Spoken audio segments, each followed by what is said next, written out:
Sahana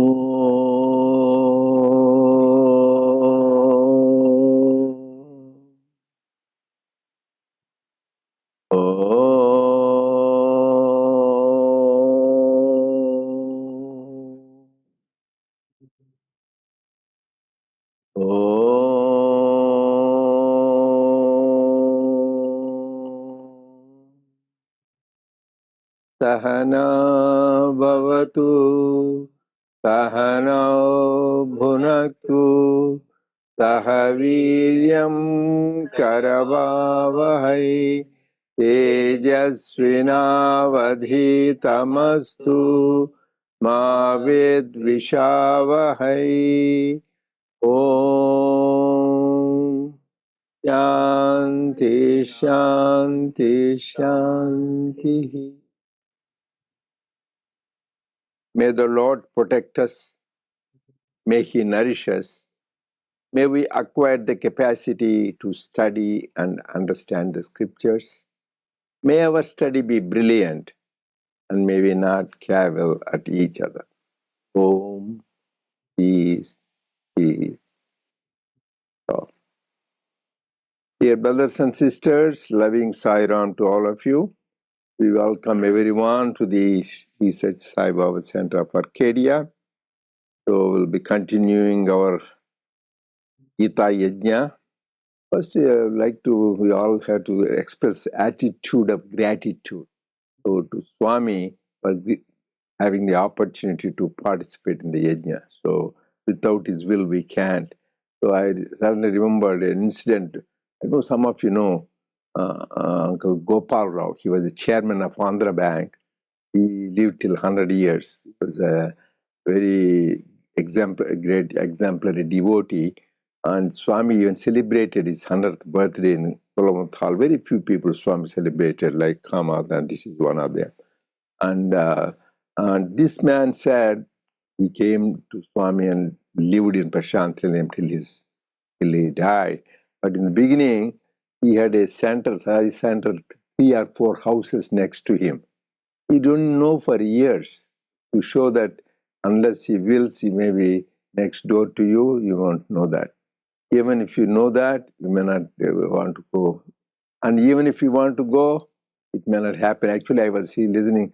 Some of you know Jamuna. She's one of the movie actors in Telugu. She acted in other South Indian movies too. She was telling Swami gave her a room in Prashanti, gave her blessing to go. For 3 years, she wants to book the ticket. They want to go. For 3 years, she could not go. She cannot understand. She was telling me, please pray for me so that I can go to see Swami. Like that, why I'm telling is people on the Zoom or in person to be able to participate in a satsang where you hear God's word and share His love. That is the sign of His grace. So we'll always be grateful for that. And last week we are going to start and continue on chapter 16, page 71. That is the soft copy. And the hard one is page 142. So before that, the end of that, before the starting of the 16th chapter and the chapter 15, 2 important points were made, because where Swami said, this is the essence of Gita. Because Gita is the essence of Upanishads, and Swami says this is the essence of Gita. What was that? So those who think of me in the last moment, think of God, means Rama, Krishna, Omkar, whatever it is, referring to Parabrahman, they will merge with me. And this happens, be assured that is the sign of the highest divine grace. So these are all like formulas, mantras you should remember. That is the essence of Gita is, at the end, last moment, be able to think of God so that we merge, so that we don't repeat the cycle of births and death. And that is the sign of divine grace. For this, last week we talked about important thing is mind. You want to think about Him all the time, you should have control of the mind. That is the big problem, right? So Swami repeatedly said, Mana eva manushyanam karanam bandhamotchayot. Mind is responsible for liberation as well as bondage. And made it very simple example. You take the heart is like a lock and you have the key, the mind. You turn one side, any key, it locks. Another side, it unlocks. Similarly, the mind, you turn towards God, you will have liberation. You will be happy. This. You turn towards the worldly objects, worldly pleasures, you will be bound and worldly things. If you turn towards God, you will be in bliss. That is why even a little boy, 5-year-old boy, Prahlada, he realized and he was very much bliss even when his father tried to trample him under elephants, throw him from the cliff or the mountain, gave him poison.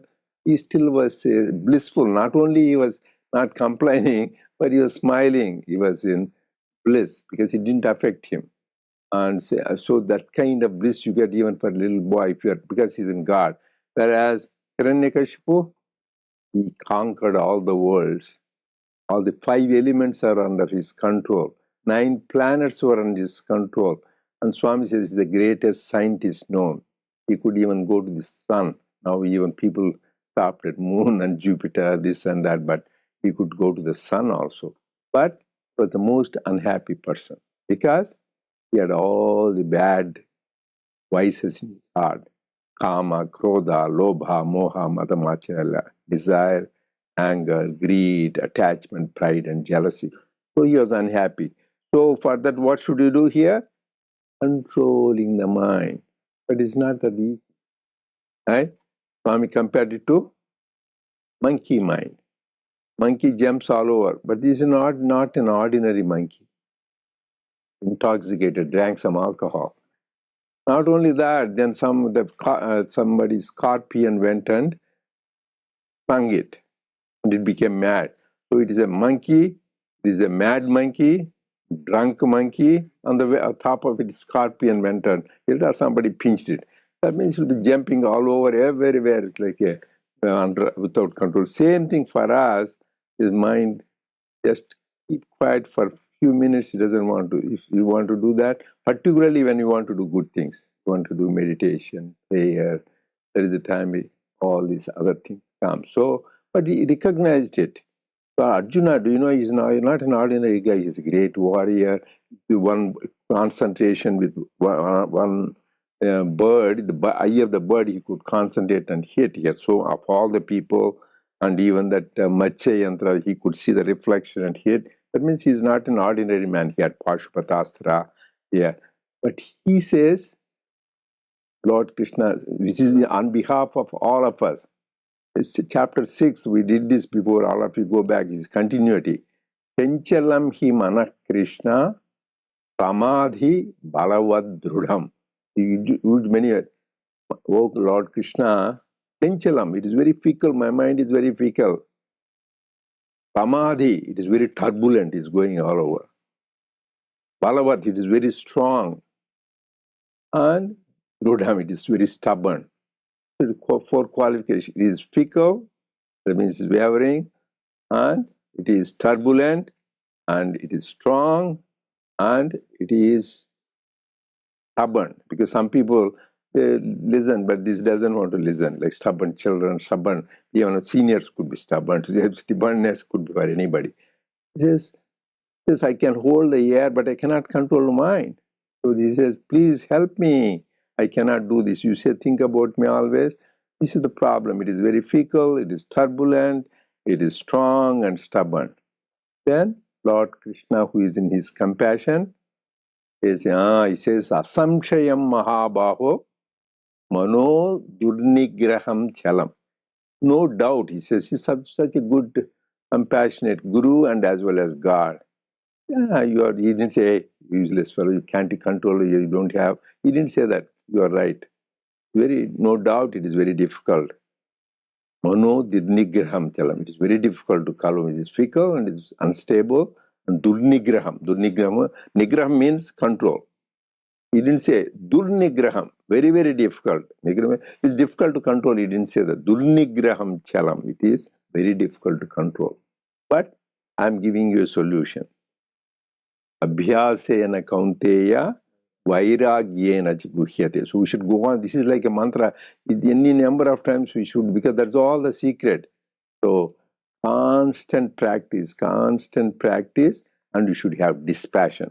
Without that, you can't control the mind. That is why Swami gave in 1976 series of discourses in Dasara, and it is Telugu. It came Manasu Marmam, and in English it is there, mind and its mysteries. I would recommend all of you there read that. That's very use Swami gave for 10 days, I think, insight what is mind and how to control. Why this control is important is, even yoga, people do a lot of yoga, right? Yoga practice, we all take that. It's not just for physical, but we saw one yoga Indian guy, he talks about mind control too, because Patanjali is the one who gave yoga sutras. What is the definition of yoga? Yes, yoga chitta vritti nirodha. All asanas are there. We have this halasana, this padma, shavasana. I like shavasana the best. Just lie down and relax. And yoga nidra, these two, they are good. Because that is part of life, you need relax. And but it says chitta vritti nirodha, but means control of the mind. That is the basis of all other yogas. Whether you do bhakti yoga, you want to think about God, you need to control your mind. Your mind is going. You want to self-inquiry, who am I? You need to have control of the mind. If you want to do service, you want to do the best service, means whatever action you do, you want to do the best ability.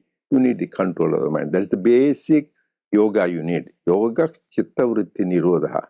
And Lord Krishna introduced this word abhyasa yoga. So that itself, practice everything. Practice makes you perfect. So just, but says, I want to go on practice, I want to do meditation, or I want to do the thing, cannot happen without vairagya. Make it very clear. We may do any more practice. Vairagya means, Swami he said last week, we read, disgust toward the world. So should have dispassion towards the worldly pleasures. Still you have craving towards the worldly pleasures, you cannot concentrate the mind. That is the problem, because those thoughts come in our thing. So that is where two basic foundation, Viveka and Vairagya. First you say, is this something good, particularly kids or even for us, Preyomarg or Preyomarg? Is this something nice, happy, pleasant, or is it something good for me? So even in food, they say it's better gold, and some things they don't taste, but it's good for your health. Some nice sweets, gulab jam and maishpa, they are taste good, but they're not good for our health. So everything, whether what we see, movies versus God's thing, we hear, want to hear gossip that will ruin us. We think God's stories. So everything, Shreyomark, Preyomark, like the young boy, Nachiketa, that is what Lord Yama taught him. Hey, just always discriminate. Is it? And then once you know what is good and what is bad, what is real and unreal, then you should have vairagya. This is not good. So then, first after, without that, you cannot dispassion. Oh, I don't want this. First, you should have discrimination. Is this good for me or not good? Main thing, what is good for me is it taking towards God? Is it giving me more love for God? Is it making me more happy, more peaceful? That means all those are good. Is it making me agitated, making me unhappy, making me restless? That means that is not good. So we ourselves can, each one of us, is making me peaceful, happy, increasing love for God. That is good. It is making you restless, agitated, upset, angry, and grief. That is not good. That is not Sheyomar. So you should take that. Once you know what is good, then go towards that. That means you hear godly things, listen to that, or you see godly things, and go to places of temples, places of worship, where they talk about God, use hands to serve people, serve God. Like that, you sanctify the use of senses. So that is helps in mind control. Otherwise, people without that basic preparation, they go and sit meditation. For how long? 2 hours, 3 hours. Swami says that is all a stunt. Nobody can do meditation for that long. How long can you do? meditation. No, the 11 seconds is to appear God. There are three things. Patanjali himself said, and Swami said that. Dharana, Dhyana, Samadhi. Three stages in meditation. First is Dharana, that means concentration. That is for 12 seconds. And next is Dhyana. If you do that 12 times 12, the 144 seconds, then that becomes 1 unit of meditation. 2 minutes, 24 seconds. If you do 2 minutes, 24 seconds, that is, you did meditation. And 12 times that, it becomes samadhi. This you are absorbed in God. That is about 28 second, 48. Somebody calculated. I forget. Anybody remember? So it's 2 minutes, 24 seconds multiplied by 12. So then that becomes samadhi. That means like you absorbed completely in God. You don't even be aware of the world. So other things you think you are meditating, but you are doing something else. So just you need to prepare, because that is why unless you prepare, that is why even Patanjali, he didn't, beginning itself, he didn't say about dhyana. Pranayama, asana, niyama, yama, pranayama, pratyahara. Then on the last three, he said dharana, dhyana, samadhi.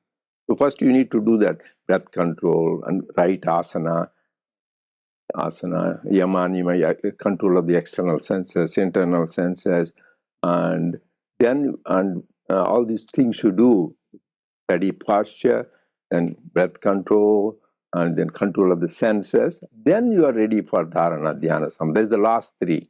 Before that, you need to prepare. So that's why I'm emphasizing Swami and all the great masters. They said control of the mind. That is what Swami is. Last week, that is what we read in this chapter beginning. Mind control is beginning. First, always in the beginning, always there will be thoughts. It is not easy to get rid of the thought. So instead of bad thoughts, think of good thoughts. Swami said in this, here some foul smell is there. You want to vacuum your heart, put some incense stick, something automatically you get that smell. Similarly, think about divine thoughts, noble thoughts, good thoughts, helpful thoughts, loving thoughts. Automatically goes. That is first. But a stage should come, you should not have any thoughts at all. It's not easy, but constant. That is called manolaya. Just you dissolve the mind, that is, then you are in contact directly with the Atma. That is the constant practice we should do. So now we will continue the important thing, that chapter 16, starting Arjuna. Yeah. The way that this about this controlling this mind, I've talked so many times. Basically, Dr. Reddy has shared. The way that I also see is Swami has created this organization, and organization is giving lots of opportunities to actually practice all this, whatever we are talking. For example, service activities. Get a chance to just think about, okay, I get a chance to serve and I'm available. Please don't miss it. Go do the service and be part of it and do that work. Silently, inside things are happening which we don't know. When we are doing that karma, that good, many times you're thinking you are doing, and then silently it will realize, hey, I am not doing. Really, did he do anything? No, I am not doing. It is he is doing. That sarva karma palatya, that automatically comes. Then again, these bhajans, you are doing a 24 hours bhajans, 54-hour bhajans, all these things, but my mind is actually on it? Many times it may not be. So whatever the activities, when it's, oh, there's a bhajan, I want to go. If you are available to do this, please go and participate in the organization activities. Then that bhajan activity will slowly, so going on doing this bhajans and service, automatically it is telling something into your mind that what needs to be done, what needs to be done. And slowly that 1 hour you are doing 10 seconds, 20 seconds, 30 seconds, that bhajan itself tuning us into Swami, and then actually really taking you towards Swami, and that is the best way. So even if you do 10 minutes meditation in the morning, or 1 minute or 2 minutes or 3 minutes, whatever you can do, as what Swami has as individual sadhana has prescribed to us, That is also part of the organization only. We got all these things we got through the guidelines and what Swami has given. Just following what is there in the organization, what it says, these three things. Because sometimes people think, oh, organization, oh, I am only following Sathya Sai Baba, but following the organization activities, you're following Swami, nothing else. So we need to have that passion to work towards it. Finally, we are all moving towards God only. But these kind of simple activities, what Swami had given us, if we slowly look into it and do it, it will we don't need to do anything else upside down, or just will take us to God. For good points made, because the organization is Swami. Organization is the body of God. That is why in Buddhism they say Buddham Sharanam Gacchami, Dharmam Sharanam Gacchami, Sangham Sharanam. Here we can say Sai Sharanam. We surrender to Lord Buddha. Here we surrender to Sai. And Buddham Sharanam, Sangham Sharanam Gacchami, Dharmam Sharanam. Dharmam is teachings. So next is we follow the teachings of Lord Sai. Sangham is the organization which he started. Similarly, but that time, Buddha didn't start an organization, Christ didn't start, but Swami, the history, first time, even Shirdi Baba did not start an organization. In the presence of Swami himself started the organization in 1965. 60 years ago, he started the organization in India and outside India. So, as he was telling, whenever an opportunity comes to service, whether it could be giving food to the poor or tree planting, singing bhajans, or having arrangements in the center or Saiprinayam, unless something happens, you should be thankful for the opportunity and grab it. If you lose it, it is your misfortune, Swami said. Whenever any opportunity God says, don't say no, yes, right away. Swami said, yes, yes, yes. Swami said, yes, anuvariki, yes, anura. No anuvariki, no anura. Yes, nolu me noti kani. Sai ki sarvam, yes, yes, yes. So he always, that is why SSC Sathya Sai Baba. Yes, yes, yes. He's always, we should say, yes. I remember this story, very important. Rama Brahman, there was a great devotee of Swami. He was in Vrindavan. He was the caretaker of Swami's house in Vrindavan. And so one time Swami said, get me something, water or something. He was there. So he had a flask in his hand, and he had something, and he put it and took about 4 or 5 minutes and went to Swami. Swami, you called me. Called you then. That means you just get lost. You didn't come right away. When God calls, right away. And after a few days, they were digging for a well in the ashram. So I saw that in the ashram thing, they needed water for the plants, for the thing, they were digging a well. So he was also the senior devotee, he was helping, they were digging. Suddenly, when they dig that, there's a good spot, water gushed so forcefully, and it became muddy, and this man in their 50, he fell down. So he says, Sai Ram. So then he got up and see, then he didn't get hurt or anything. So he went to Swami. See, did I wait for a while? You wait when I call. But even before you call, I came right away and took care of you. So God, like that, is an example. Whenever an opportunity, promptly respond. Don't postpone. Just have the opportunity, and you have. That's what Hanuman is the greatest example. So just he used to pray, Ramakaja Kariveko Aturu. He's always longing. I want to do more for God's work. I want to do more. He's always up. That's why Hanuman was the exemplary devotee. Not only devotion, but he has got also did work. That is why Swami beautifully always says, between the discussion between Vibhishana, who also always chanted Rama's name, and he asked Hanuman, why you are so close to Rama? Because I also chant Rama's name, but you do Rama's name, but you didn't do Rama's work. Because Mother Sita is stuck there. What did you do to get her released? I did Rama's work. So if you want to be near and dear to God, not only repeat his name, but with enthusiasm and love, do his work. That's very, very important. So Rama not only calm, not only Nam, but calm. I should do the thing that is important. The point you made, that's good. So like that, please, any points you want to make, please go. So now we please start almost in the important Arjuna. People describe me. Go ahead. Actually, with this Sairam, I also wanted to share, as Brother Krishna said, I think when we're doing all this, something inside happens. I think that's how you build all these samskaras, the real inner that achievements is here actually out of three things, as you just said, the mind control and the yoga yukta and purva samskaras could be many janmas, but even within our own janma, to have all those inside, it builds up the things. Yeah, some people do not know. It looks like a big word. What is samskara? Oh, that man says a good samskara. The boy all quietly sits, thinks about God, behaves. Or that man is always helpful. This is developed. What is samskara is nothing but habit. Swami says, think good thoughts. So your thought, you reap an action. Oh, I want to do meditation for or sing bhajans or read scriptures for 5 minutes. There's a thought came. Then you put into action. Then you go that action, go on doing. That becomes a habit. Every day you do worship, every day you go and help people, every day you do meditation. So the action becomes a habit. And you sow a habit and you reap a character. Oh, that man has good character means over time he went on thinking good thoughts, he had good habit. So he put into action all those good things and so he has a good character. And so a character, you reap a destiny.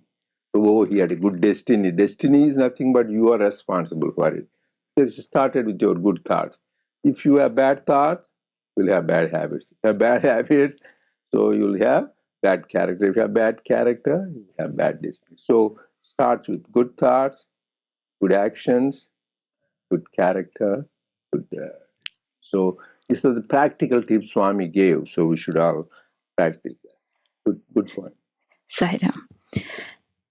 Arjuna, people describe me in three different ways: as Nirguna Niraakara, as Saguna Niraakara, as Saguna Sakara. I shall tell you about the second, the Saguna Niraakara first, and how you have to picture the God in this aspect. Listen, he described as Kavi, poet, Puranam, Anusashita, subtler than the subtle, the substance and the basis of all, having unpicturable form, with the splendor of the sun as his complexion, beyond all trace of ignorance and darkness. At this point, Arjuna interrupted Krishna. He asked, Lord, you said he's a Kavi. There are Kavis among ordinary mortals too. How then can you call the Lord too Kavi and discredit him? Or does Kavi denote something special when applied to him? Make that point a little clearer. Krishna said, Kavi does not mean merely a poet. It means also one who is aware of the past, present, and future.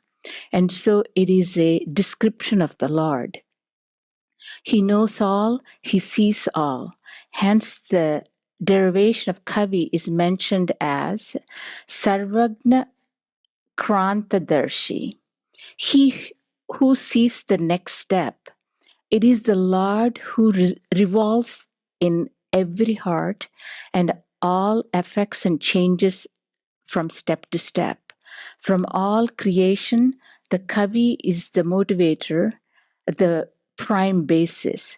He is the poet. His poem is all this. Arjuna again inquired, Lord, secondly, you said Purana, that he is Purana or ancient. What is the significance of that? Krishna replied, Of course, the Lord is the most ancient, but he's as modern as he is ancient. He's Sanatana and primeval, beyond the beginning. He's also Nutana, new every moment. Purana means Pura, Navamiti, formerly knew every minute of the past and the present.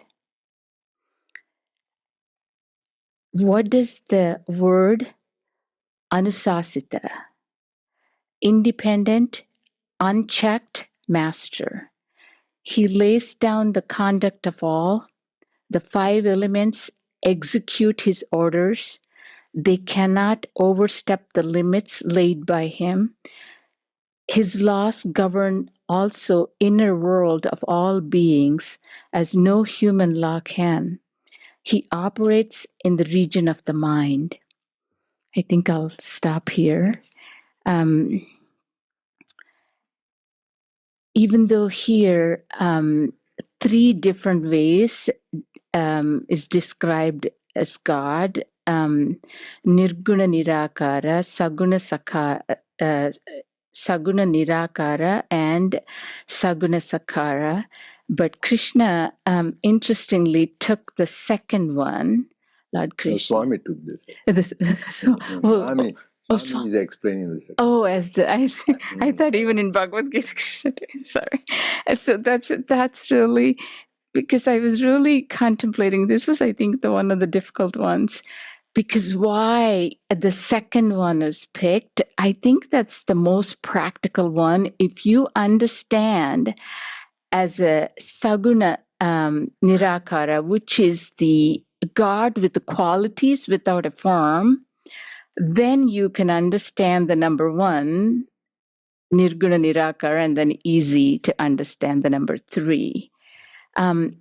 With the number 2, there were 8 aspects are described, but the first 3 are the ones we just read.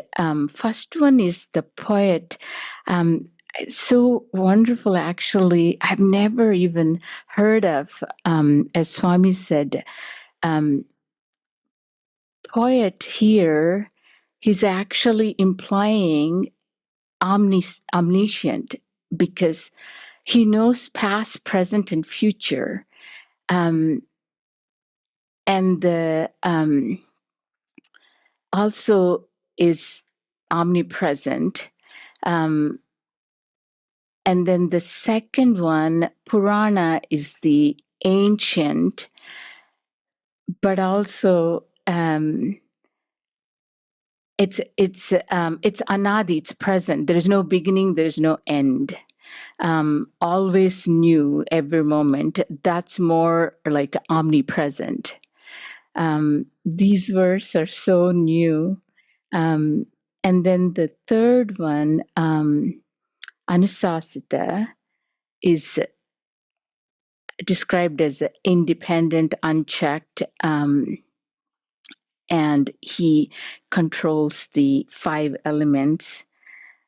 I think those are the ones, yeah. So I think you should refer to Bhagavad Gita, Lord Krishna. Swami is going in behind in the last few weeks. Omiti, Kacharam Brahma, Prayanamiti. Those are all slokas 12, 13, 14. Now he is going back. He's talking about slokas 9 and 10. He is explaining here. The sloka is Kavim Puranam Anushasitaram Anoraniyam Anusatmadedya Sarvasya Dhataram Achinchavanam Aditya Varnam Tamasah Parastat. So he says, he's describing, you want to meditate on God, you know about something. So he is telling, he is Kavim, Puranam, Anushasitaram, Anoraniyam, Anusasmaretya, Sarvasya Dhataram, Achintya Rupam, Aditya Varnam, Tamasah Parastat. Then he says, Prayana Kale, so reversing the order. Prayana Kale, Manasa Achalena, Bhaktya Yuktyo Yoga Balena Chaiva, Bhur Madhye Pranamavesh Samyak, Natam Param Purusham Apyaita Divyam. So at the end, you are meditating with concentration in the middle of the Bhru Madhya. You just taking the breath. So then you meditate, at the end, it's easy to merge in God.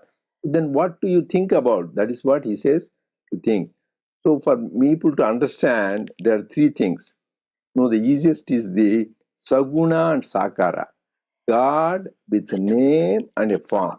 That is what most of us, Rama has a name and a form, Krishna has a name and a form, Shirdi Sai has a name and a form, and Swami has a name and a form. This is Saguna, means he has qualities. He is very compassionate, and his Sakara, he has a form. So these are all the worship in many of the religions, like particularly in Hinduism. Whereas in Semitic religions, that is like Islam, Judaism, partly Christianity also, they don't believe God with a form. They think God just has all these qualities, but he is compassionate, he is merciful, he is loving, he is infinite. So they describe God with the attributes.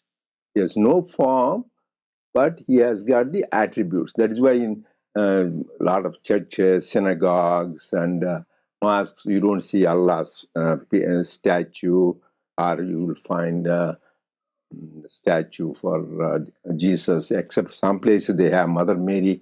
That is different. But in general, and in Judaism, synagogue you go, you won't have it, because they think God has no form. So, but they have a name. They say Adonai. They say Jewish people, they refer to God Adonai. So they refer to the God is compassionate, loving, kind, all that. That is, he has got Saguna, but he is Niraakara. This is what Swami is talking. He is describing. But the highest is Nirguna Niraakara. That is only Vedanta says that, Advaita Vedanta. So in the regular religion, we all have Saguna Sakara. We worship, go to a temple, or then worship God with the names and forms. So many Rama, Krishna, Sai, and Mother Durga, Subramanya, Ganesha, and all that. But next thing, these Semitic religions, they say God has no form, which is ultimately, but he has got these qualities. But the highest is Advaita Vedanta. That's Adi Shankar Prabhu. Nirguna Nirakara. God ultimately has no attributes, has no form. Beyond name, form, attribute, and form. That is the supreme Parabrahma. That is why he is beyond the comprehension.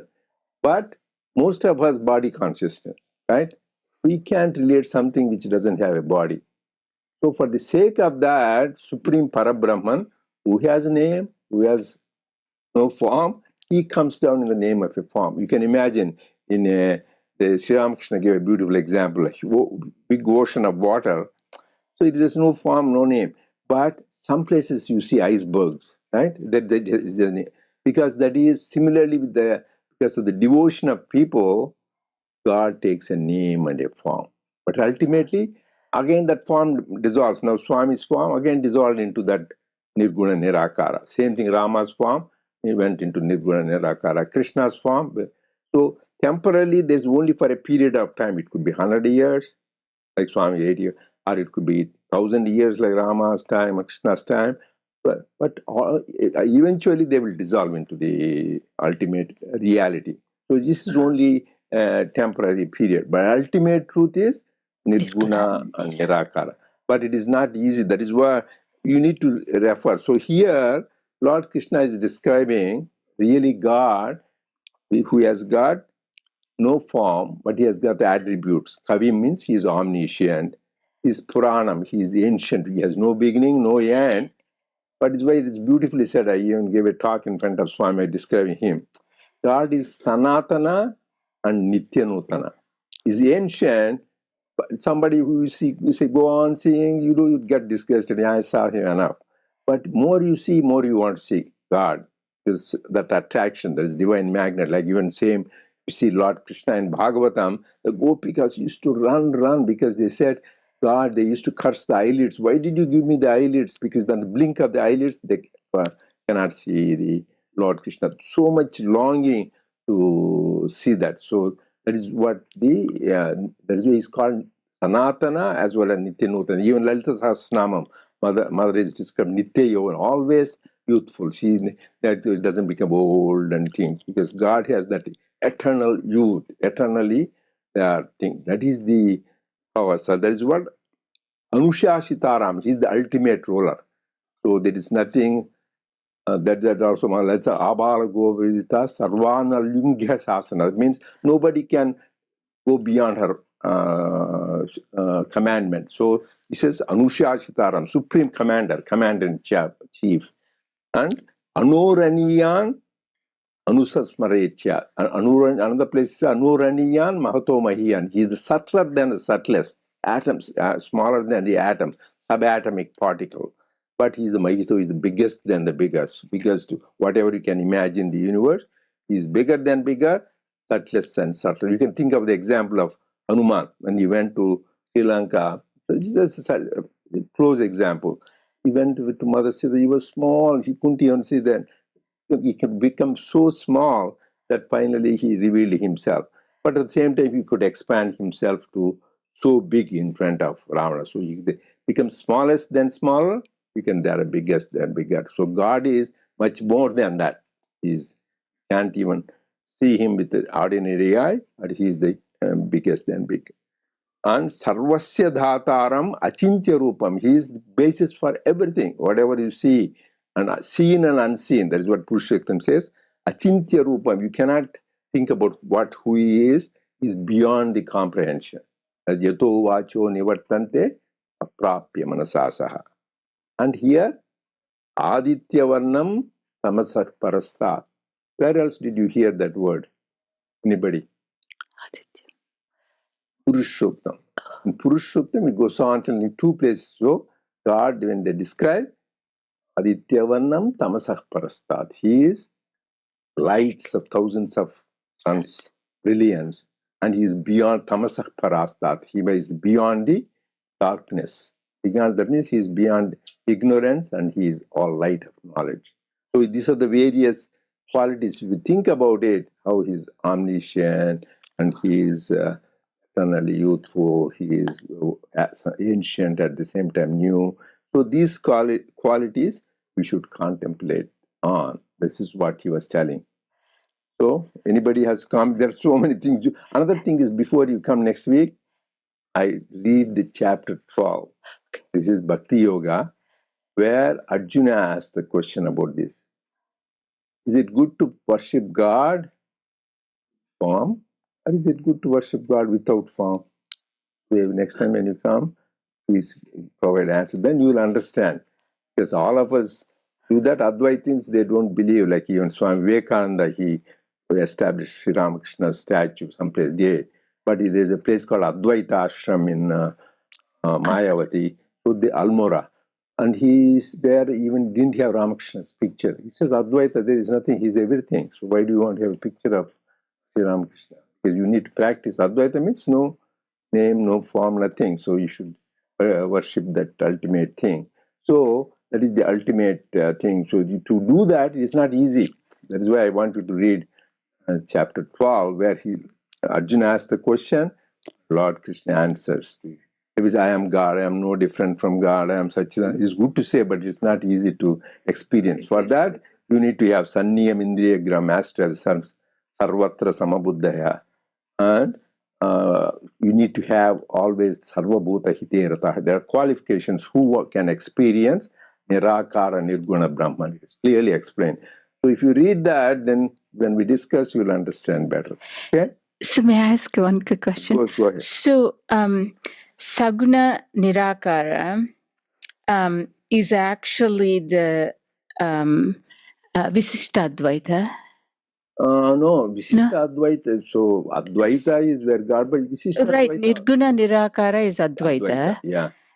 But if it's in our Hindu tradition, we don't have form and worship. All of the people, Visishta Advaita, Dvaita, and they all worship form. The philosophy is different. That there in Dvaita, God is different. That's Madhvacharya. I am different. God is like the Christians say, Father, thou art in heaven, hallowed by thy names. You are in heaven, I'm here.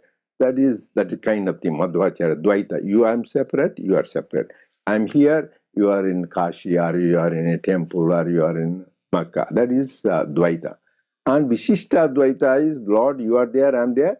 But by my love for you, I become part of you. This is Vishishta Advaita, that is qualified monism.